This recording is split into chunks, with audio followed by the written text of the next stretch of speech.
Now, when they do have Andy Dalton, or if they do try to throw the ball, there is an area you think that the Browns can try to take a look at as far as the left tackle goes. Let's take a look at that and see what you see here.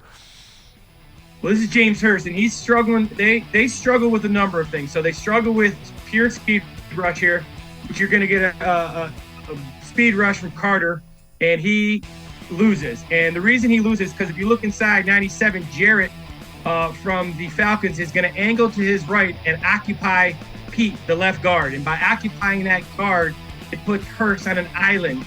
And by being on an island, he struggles with the speed rush. They also ran some twist stunts that really confused and had those guys giving up some pretty heavy pressure, especially late in that game. So, again, I think the Browns will do a good job of covering that left guard and forcing that left tackle to block Garrett one-on-one.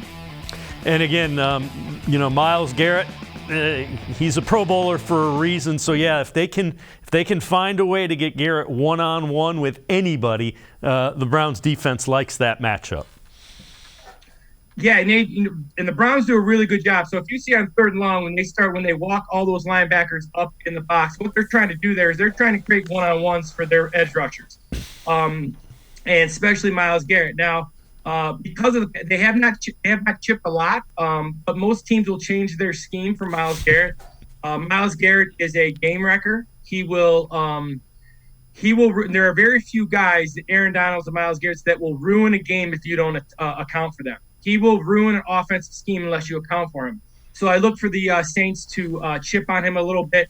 I also think they can move Myles down inside. I think he can have some success on the guards. They can be creative with some twists and some stunts, which the Saints have also struggled with. So I look for that to be a matchup. I don't know how much pass they're going to give the Browns, but with the weather, but they're at a definite disadvantage against Cleveland.